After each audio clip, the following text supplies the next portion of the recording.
Good morning, or depending on when you're watching this, good afternoon, good evening, or good night. My name's Ross, and as always told, out of Voice of Radio. So today I'm here to tell you, I think I might have been wrong. I think I might have been wrong in my analysis of one of the most important cards from Hot Air Arena. Or maybe it's just super early, and I'm getting overly excited. But we're talking about Typhlosion. Now, the other day when I showed you my top 10 cards in terms of value from the set, I told you that Ethan's Typhlosion was a very expensive 3,300 yen for the illustration rare. That is expensive, incidentally. For an illustration rare, that is unusually high. It's actually just below the Misty Psyduck for this particular set, but generally speaking, there'll be maybe like one per Japanese set that gets above like 2k. So make no mistake about it, this is unusually high. And partly, right, it's because the artwork is phenomenal, don't get me wrong. But it also seems like it might be that this is a very playable card. Because I'm actually recording this on the morning that the set comes out. The set has been out for a few, well, morning UK time, evening Japan time, but the set's been basically out for a day. And I've already seen 2 winning Ethan's Typhlosion lists coming out of Japan. And I'm actually thinking this could be legit. I was underrating this card all the way along. I thought this card was not good enough. I thought the Ethan decks were going to be very good, but built around Makago and Ho-Oh. That's what I was expecting. And it's very early. I cannot stress enough. It is very early, and this might just be a couple of people which have come along and won a couple of, localish tournaments, mid-sized tournaments, nice and early with a deck they were excited about. But I'm telling you that if a deck wins 2 events this quickly, that's usually a sign that things are getting a little bit interesting. Putting that out there, ladies and gentlemen. Putting that out there. We've got a couple of gym winning lists. The one I'm going to focus on is the one that's a bit more straightforward, but I will show you another one at the end as well. So, how does this deck work? Well, it is, as you might expect, all built around Ethan's Typhlosion. And what we've got here is single energy, 40 damage, but it does 60 more for each Ethan's Adventure that you've got in your discard pile. So in theory, you get all 4 Ethan's Adventure in your discard pile. You hit 280 damage. 6 times 4 is 200, or 60 times 4 is 240. Add the 40 base is 280. Jobs are good 'em. Or we got free energy 160, but no. Like, even if you've got 2 Ethan's Adventure in your discard pile, you're doing as much damage with the first attack, and it's for 1 energy rather than 3. And we're not playing much energy in this deck. Make no mistake about it, the lists we're seeing right now are ignoring that second attack. It is all about using this first attack. So the goal here is very simple. Get Ethan's Adventure into the discard pile, smash for a single energy with your 1 prize Typhlosion. Cool. But we've got a very interesting stage 1 here that helps us very, very much indeed. Because Ethan's Quilava comes along, and once during your turn you can search your deck for an Ethan's Adventure, put it in your hand, and then shuffle your deck. At which point you can play it, of course, if you wish, but you can just search for it and immediately discard it to up the amount of damage that you're doing. Which also sounds like an awful lot of fun. So that's basically what the deck is built around. Using Quilava to search out Ethan's Adventure, and then using Typhlosion to smash for a single energy. And no, you're not doing quite as much damage compared to a bunch of other decks that are around at the moment. But then again, you still want it carrying everything other than Stage 2 EXs. And you're only using a single prize Pokémon, so that kind of helps to balance it in your favour. Plus, of course, we're playing around with stuff like Counter Catcher, so you're probably going to go down on prizes because you're playing a single prize deck. You'll probably give up a prize early. So you get yourself your Counter Catcher, and then that's going to allow you to start taking cheeky prizes off your opponent's bench. All those support Pokemon that will be well in range of Ethan's Typhlosion. And it's worth noting we are also playing Black Belt here. Black Belt's training does an extra 40 damage. Well, wonderful news, ladies and gentlemen. because actually an extra 40 damage means that you're now doing 320, and 320, again, you're not getting everything here. You're not getting every single stage 2 EX around, but that will get you over the hump and get a one-hit KO on stuff like Gardevoir, which is very relevant, and of course the considerably more relevant Dragapult.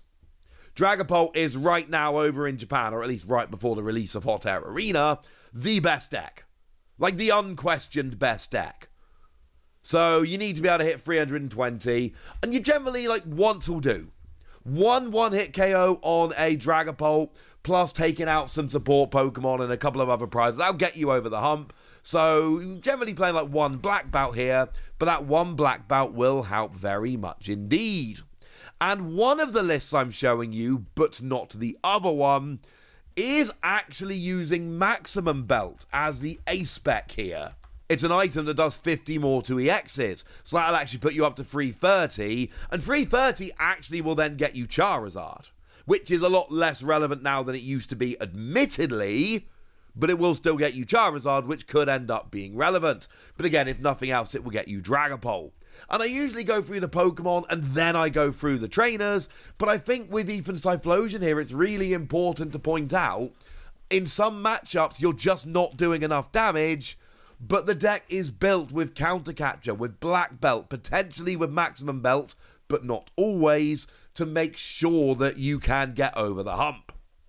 Also, as a side note, because Quilava is so good here, this is another one of these Stage 2 decks that'll play 0 to 2 Rare Candy. One of the lists I'm showing you doesn't play any, another list plays 2. It's not the kind of deck that plays 4 Rare Candy, and in a Badoo world, those decks don't do so well now anyway. But it's one of those where you play a couple so you can have that explosive turn of Rare Candy Smash, but generally speaking, we want to evolve up through Quilava here.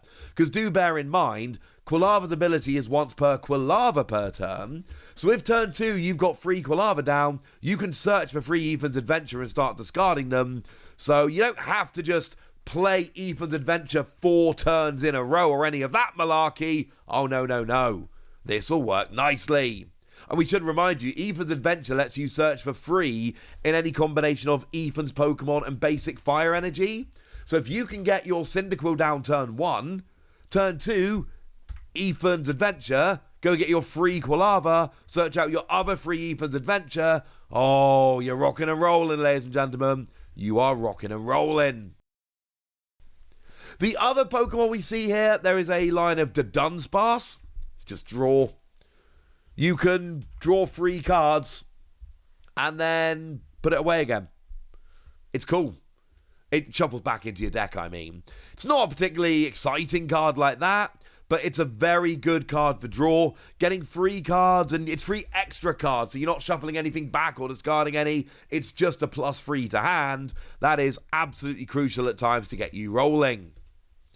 And then we get Rabsca, and Rabsca is actually sneaky very important in this deck. It's got the ability Spherical Shield, which prevents all damage and effects of attacks done to your bench Pokemon. So it's a bench protector, but it also protects from effects of attacks, and this is crucial because of Dragapult. I mentioned a moment ago how Dragapult is huge right now, and it is. Well, that drops damage counters with the attack, so this is a way of basically saying, I am protected against Dragapult, this is big. We've then got one Badoo to slow the game down while we set up, which we see in a million decks, and then one Pheasantipity, which is draw 3 when you had a Pokemon KO'd last turn. Again, it's a +3 to hand. Again, pure draw is great, but this is a staple in like every deck right now.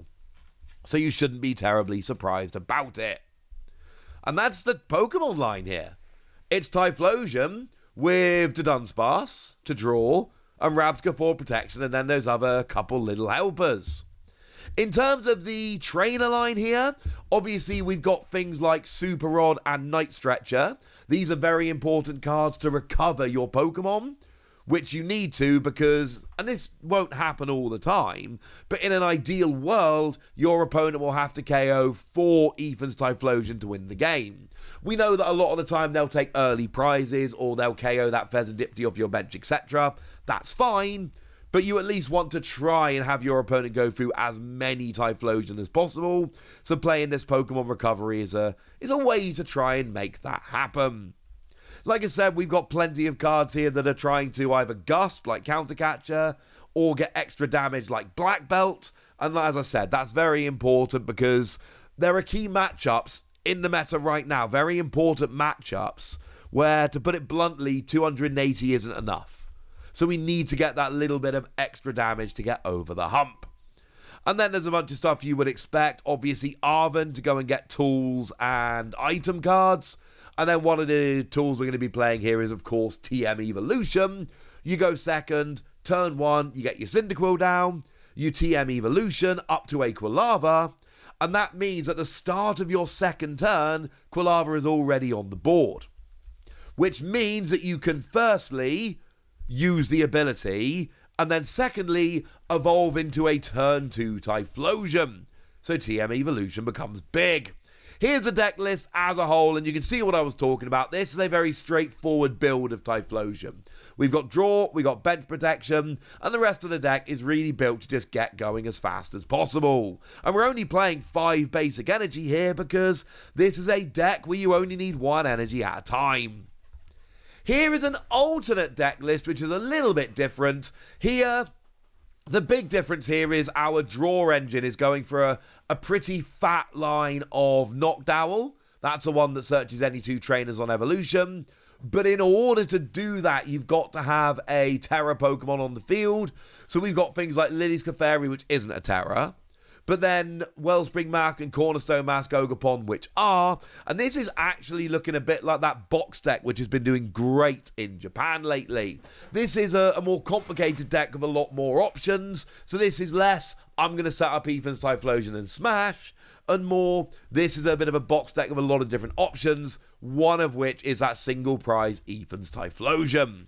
I prefer the more straightforward list, but that's just me. I've showed you both. The point is, I was telling you guys all the way along, having a look at this set, I don't think Ethan's Typhlosion is good enough. I think Ethan is going to be all about Ho-Oh and Makago. Well, the set's been out for like a day as I record this, and I can admit when I'm wrong, and right now,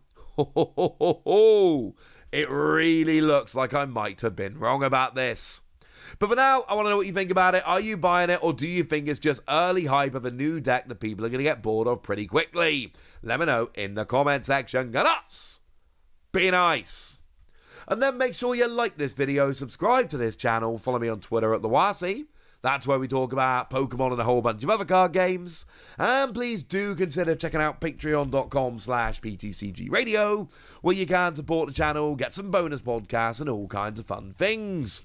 And get shoutouts on the channel like the lovely Stegaraptor, who's been a supporter of ours for a while now and is a very lovely person. So shout out to them for the support and the loveliness.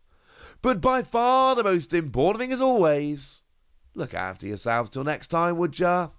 Thank you very much for watching. My name's Ross, and you've been watching PTCG Radio.